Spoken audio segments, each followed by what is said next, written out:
상대의 인격이 나의 가치는 아니다. 우리는 살면서 여러 가지 일을 겪을 때마다 왜?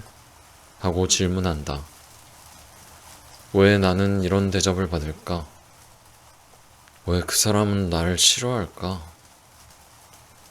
이때 많은 이가 그 답을 자신에게서만 찾으려 하는 오류를 범한다.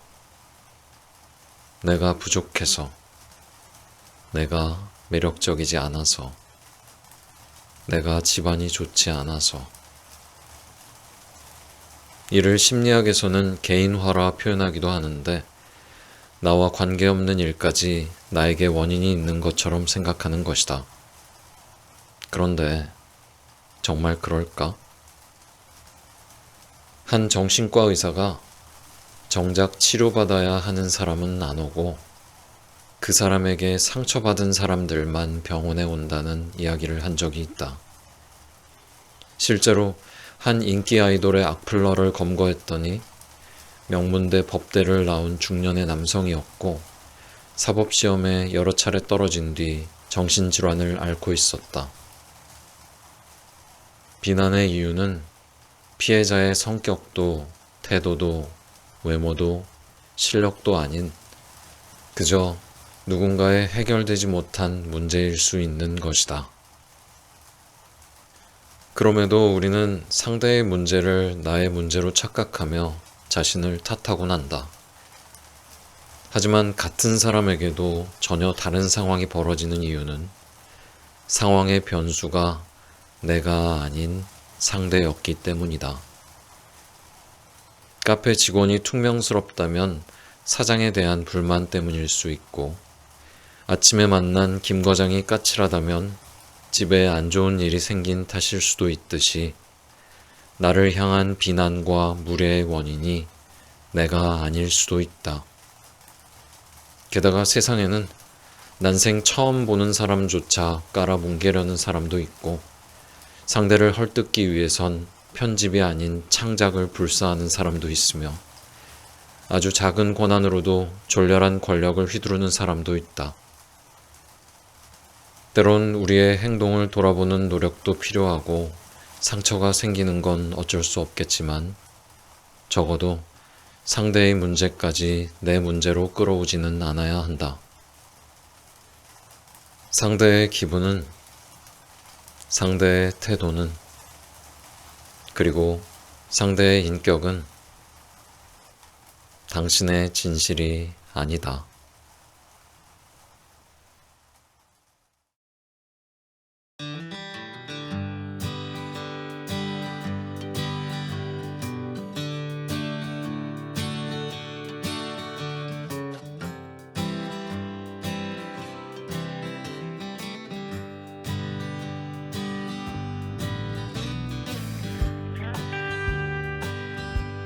안녕하세요. 책며드는 밤 신입니다. 여러분 어떻게 지내고 계신가요? 연일 강추위가 계속되고 있습니다. 이렇게 시작하는 안전 안내 문자를 매일 받고 있는데 자꾸 춥다 그러니까 괜히 마음이 더 움츠러드는 것 같더라고요. 저는 사실 그렇게 춥지 않은 순간들도 꽤 있는 것 같은데 감기 조심하시고요. 이제 1월도 다 갔으니까 한 달만, 3월까지 한 달만 다 같이 힘을 냈으면 좋겠습니다. 생각해보니까 따뜻한 소식도 많이 있네요. 코스피가 5,000을 넘었죠. 3월 20일에는 BTS 완전체가 4년 만에 컴백을 하고요. 제 친구 중에 SK 주식을 갖고 있는 아미가 있는데 요즘 많이 행복한 것 같더라고요. 저는 주식도 없고 아미도 아니어서 아미라도 돼볼까 그러고 있습니다. 표현이 좀 부적절했던 것 같은데 아미라도가 아니죠. 아미가 돼볼까 그러고 있습니다. 오늘 함께하는 책은 김수연 작가님의 애쓰지 않고 편안하게 입니다. 다산북스에서 출간했고요. 베스트셀러 나는 나로 살기로 했다의 후속작이라고 보시면 될 것 같습니다. 책 뒷표지에 이렇게 쓰여 있네요. 나로 살기로 한 우리의 넥스트 스텝은 나를 지키는 관계에 맺기다. 프롤로그에 나오는 작가의 글을 잠시 읽어드리면, 인간관계에 자신할 수 있는 사람은 없다. 나 역시 관계에 대한 자신이 사라지고 나서야 상대의 마음을 더 주의 깊게 물을 수 있었고, 내 행동을 찬찬히 돌아볼 수 있었고, 상대에게도 조금 더 관대할 수 있었다. 나는 관계에 대한 자신을 되찾는 대신 자신할 수 없다는 사실을 인정하기로 했다. 그러려면 그 불완전함을 안고 살아가기 위해 균형을 찾아야 했다. 나와 관계 사이의 균형, 신뢰와 불신 사이의 균형, 경계와 허용치 사이의 균형, 혼자의 외로움과 관계의 괴로움 사이의 균형. 수많은 순간에 무너지지 않고 균형을 찾기 위하여 조금 더 유연해지고 조금 더 단단해져야 했다. 이건 관계에 관한 책이자 균형에 관한 책이다. 마음과 관계에 대해 배우며 어떻게 관계를 맺고 마음을 표현하고 상대를 사랑해야 하는지 오랜 고민의 결과를 담았다. 나는 여전히 관계에 자신은 없지만 조금 덜 애쓰게 되었고 조금 더 편안해졌다. 김수현 작가님의 글은 따뜻하죠. 혹시 SK 주식도 없고 아미도 아니시라면 오늘 방송 들으시면서 한겨울 추위를 이겨내시길 바랍니다. 구독, 좋아요, 댓글, 그리고 하이프까지 잊지 마시고요. 그럼 계속해서 들으시죠. 일단 표현해야 상대의 진가를 안다. 내 불편한 감정을 표현하면서도 갈등이 절대 생기지 않는 방법을 묻는 사람들이 있다. 절대 갈등을 만들지 않는 천상의 화법. 물론 몇 가지 지침은 있겠으나 그게 가능할까? 세상은 정말 신기한 곳이라 우리의 말은 상대의 경험에 따라 전혀 다르게 번역되기에 아무리 사려 깊게 표현할지라도 상대의 반응을 내가 통제하고 예측할 순 없다. 어떤 이들은 우리의 마음을 살피고 이해하려 노력하겠지만 어떤 이들은 우리가 노라고 말하는 순간, 마음에서 불편함을 꺼내는 순간 우리 곁을 떠날 수도 있다. 하지만 우리에게 예스만을 요구하는 사람, 우리의 마음을 살피려는 노력을 하지 않는 사람이라면 그 관계가 우리에게 기쁨일 수 있을까? 게다가 우리가 감정을 표현해야 하는 가장 큰 이유는 표현해야 상대의 진가를 알 수 있다는 데 있다. 결국은 허탈함만 남을 관계에 절절매고 있었던 것일 수도 있지만 내 마음을 이해하기 위해 노력할 수 있는 사람을 악당으로 오해하고 있을 수도 있다. 표현의 두려움이 관계의 가치를 절하하고 있을 수도, 불필요한 분노를 만들고 있을 수도 있는 거다. 관계는 두 사람이 하는 공놀이와 같기에 서로 주고 받을 때 놀이이고 즐거움이다. 상대는 내게 공을 던지는데 나는 조금도 받아치지 못하면 그때부턴 놀이가 아닌 폭력이 되고 상대는 본인의 의도와는 무관하게 가해자가 되어버린다. 그러니 상처 내기 위함이 아닌 더 깊은 유대를 위하여 당신의 마음을 표현해보자. 상처가 되지 않도록 표현하는 것은 우리의 몫이지만 어떻게 받아들일지는 상대의 몫이다. 둔감함이라는 위로. 평범한 안부 인사가 우울증에 걸린 이에겐 비난으로 들릴 수 있는 것처럼 상처가 꼭 누군가의 악의로 만들어지는 건 아니다. 취업을 준비하는 사람에겐 직장에 다니는 친구의 고민은 자랑처럼 들리기도 하고, 아기가 생기지 않아 힘든 사람에겐 친구의 독박 육아가 배부른 소리처럼 느껴질 수 있다. 내가 처한 입장에 따라 상대의 말과 행동을 다르게 해석하는 거다. 누구의 잘못이라기보다는 그저 타이밍의 문제일 수 있기에 상처받는 것보다는 약간의 둔감함이 필요하다. 그리고 이 둔감함은 나 혼자만 상처받았다는 생각에서 벗어날 때 생겨난다. 문요한 정신건강의학과 전문의는 한 강연에서 지금까지 나에게 크게 상처를 준 사람은 누구입니까? 라고 물으면 많은 사람이 어렵지 않게 답한다고 했다. 그런데 지금까지 당신 때문에 크게 상처받은 사람은 누구입니까? 라고 물으면 좀처럼 대답이 없다고 했다. 왜 그런 걸까? 상처를 받은 사람만 있고 준 사람은 없는 수요와 공급의 불일치는 아마 우리도 누군가에게 상처를 주고 있었다는 증거가 아닐까? 우리는 나 혼자 상처받았다고 생각하며 자기 연민과 분노에 빠지지만 우리가 받은 상처를 상대가 전부 알지는 못하는 것처럼 우리 역시 우리도 모르게 누군가에게 상처를 줬다. 그런데 누군가에게 상처를 준 순간 상대가 그럴 수도 있지 라고 이해해 준다면, 네가 나쁜 마음으로 그럴 리 없다고 생각해 준다면 우리에게 얼마나 큰 위안이 될까? 상처를 내지 않는 조심성도 필요하지만 상처에 대한 너그러움이 없다면 우리는 모두 상처투성이가 된다. 고슴도치 같던 마음이 솜털 같아질 수는 없을지라도 상대의 실수에 조금은 눈 감아주고 너그러운 시선으로 바라보며 상대의 행동에 의도를 찾지 않는 둔감함이 필요하다. 일상을 견딘다는 것.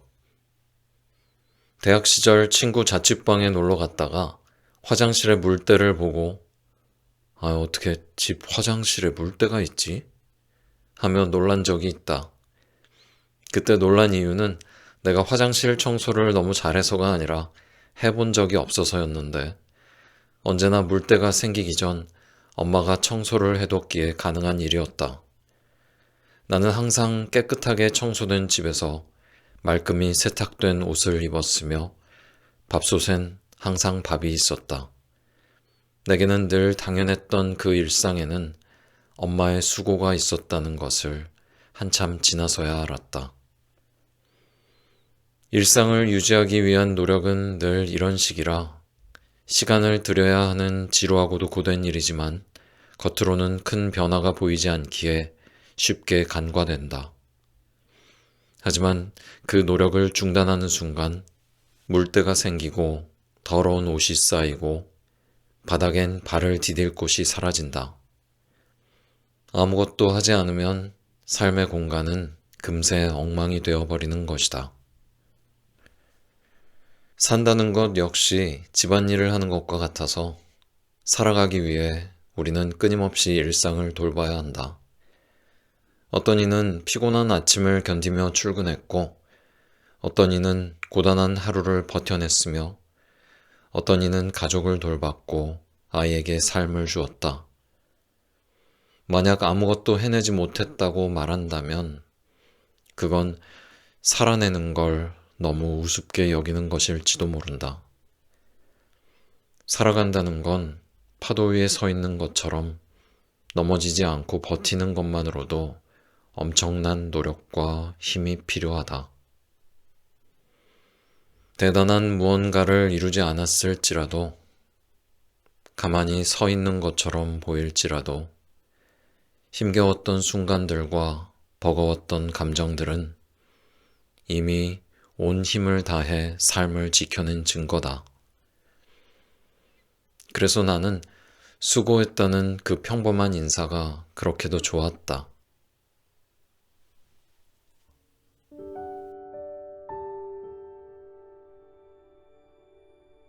나에게 다정해집시다. 친구가 일하며 우울증으로 힘들어했던 적이 있다.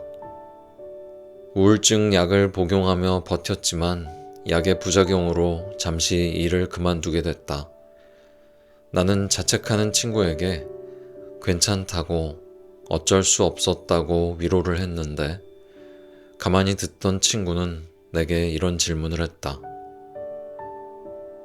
그렇게 스스로를 위로하다가 도태되는 건 아닐까? 사실 친구는 누가 보더라도 좋은 직업을 갖고 있었고 이미 많은 것이 보장되어 있었기에 그가 도태할까봐 두려워하는 게 의아했다. 왜 그는 괜찮다, 어쩔 수 없었다는 흔한 위로조차 낯설어 했을까? 이건 일종의 징크스인데 빨간 속옷을 입으면 경기에 이긴다고 믿는 운동선수처럼 불안과 자책을 동력으로 성취를 얻고 나면 불안하고 자책해야만 성취를 얻을 거라 믿게 된다. 스스로에게 너그러우면 안 된다는 신념을 움켜쥐고 어딘가로 떨어져 버릴까봐, 도태되어 버릴까봐 계속해서 자신을 탓하고 질책한다. 행복하고자 성취를 갈망했던 이들은 성취하기 위해 행복을 포기하게 되는 것이다.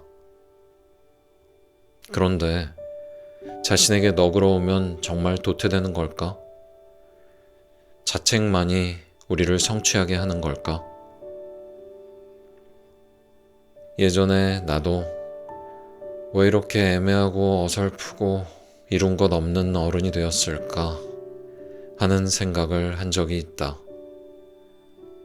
내가 뭘 잘못했을까? 나는 왜 부족할까? 고민하고 자책하며 스스로 깎아내렸다.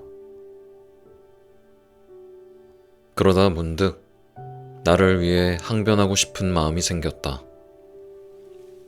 누구나 실수할 수 있고 방황할 수 있고 노력해도 결실을 맺지 못하는 경우도 있는 거라고. 적어도 나는 스스로를 한심하고 잘못된 존재로 여기지 않겠다고 결심했다. 나를 몰아세우는 대신 일을 했고 책을 읽었으며 글을 썼다. 내가 불투명한 날들에 무너지지 않고 삶을 일굴 수 있었던 건 자책이 아닌 너그러움을 선택했기 때문이다. 물론 어떤 이들은 그래도 괜찮다고 만성적인 불안에 시달리더라도 성취를 택하겠다고 말할 수도 있다. 하지만 인생은 장기전이다. 자책은 여러 동기 중 하나일 뿐 성취를 위한 유일한 방법은 아니며 오랫동안 마음에 품고도 나를 손상시키지 않도록 동기부여를 해야 한다. 나에게 너그러워도 힘들 때 잠시 쉬어도 삶이 무너지지도 않는다는 걸 알아야 한다. 우리는 위로와 다정함을 통해 앞으로 나아갈 수 있는 힘을 얻을 수 있고 딱 그만큼 타인에게도 너그러울 수 있다.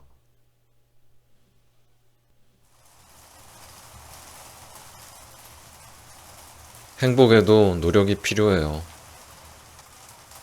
첫 책을 낼 때 나는 책을 내고 나면 뭔가 더 특별해질 거라 생각했다. 조금 더 행복하고 조금 더 특별한 삶이 웰컴 표시판을 들고 서 있을 줄 알았다. 하지만 딱히 달라진 게 없었으니 책이 베스트셀러가 아니라 그런가 싶었다. 그런데 전작이 사랑을 받으면서 베스트셀러가 되었는데도 행복의 크기는 크게 다르지 않았다. 일에서의 성취감이 다른 부분에서 벌어지는 소란을 줄여주지는 않았다. 불행하지는 않지만 그렇다고 행복하지도 않은 감정의 공백 상태를 나는 늘 의아하게 느꼈다. 여기에도 행복이 없다니 무슨 배부른 소리를 하는 걸까? 생각해보면 우리는 늘 외부의 목표를 세웠다. 성공하라고, 돈을 더 많이 벌라고, 좋은 직장에 가라고, 살을 빼라고. 그 오랜 동료는 목표를 이루면 저절로 행복해질 수 있을 거란 믿음을 만들었다. 그래서 목표를 이루지 못한 이들은 아직 그 목표를 이루지 못해서 불행하다고 여기고, 목표를 이룬 듯 보이는 이들은 행복할 거라 믿는다. 하지만 막상 목표를 이룬 이들도 그렇게 행복하지는 않았다. 많은 이가 여기에서 길을 잃는다. 행복은 영영 닿을 수 없는 신기루였던 걸까? 아니다. 우리는 처음부터 잘못 생각했다. 돈을 벌고 싶으면 돈을 벌기 위한 노력을 해야 했고, 살을 빼고 싶으면 살을 빼기 위한 노력을 해야 했듯이, 행복해지고 싶으면 행복해지기 위한 노력을 해야 했다. 우리는 정작 행복을 위한 노력은 제대로 하지 못했던 거다. 그러면 행복을 위한 노력은 무엇이었을까? 나는 답을 찾고 싶었다. 삶의 의미와 목표를 알고 싶었고 행복하고 싶었다. 그리고 오랜 시간 끝에 찾은 나의 답은 놀랍게도 사랑이었다. 행복은 성취가 주는 단기적인 만족감이 아니었고 삶의 목적도 아니었다. 다만 사랑의 결과였다. 나 자신 그리고 내 소중한 사람들과 타인을 사랑할 때 행복이 있었다. 그런데 왜 우리는 진부하도록 익숙한 진리를 의심하며 나 자신을 사랑하는 것조차 힘들어하는 걸까? 자존감 수업의 저자 윤홍균 박사는 사랑이 누명을 썼다고 말한다. 어린 시절 우리는 사랑이라는 미명하에 나를 위한다는 이유로, 미래를 위한다는 이유로 질책받고 통제받으며 때론 수치심을 느껴야 했고 상벌이 내려지는 조건부 사랑을 경험했다. 그래서 우리는 내가 사랑하는 이들, 그리고 나 자신에게도 질책하고 통제하며 조건을 붙이곤 그걸 사랑이라 믿는다. 우리는 사랑을 지독히 오해했으며 제대로 사랑하는 법을 배우지 못했던 거다. 상대를 괴롭히고 망가뜨리면서도 너무 사랑해서 그랬다는 스토커의 최후 변론이 진실이 될 수 없듯이 사랑의 크기보다 중요한 건 언제나 사랑의 방식이다. 행복하고 싶다면 우리는 사랑하는 법을 배워야 한다. 나 자신과 내 곁을 조건 없이 대하고 다정하고 소중하게 여겨주며 성장할 수 있는 용기를 주고 몸과 마음의 건강을 돌봐야 한다. 감사하고 현재에 머무르며 세상에 다정해야 한다.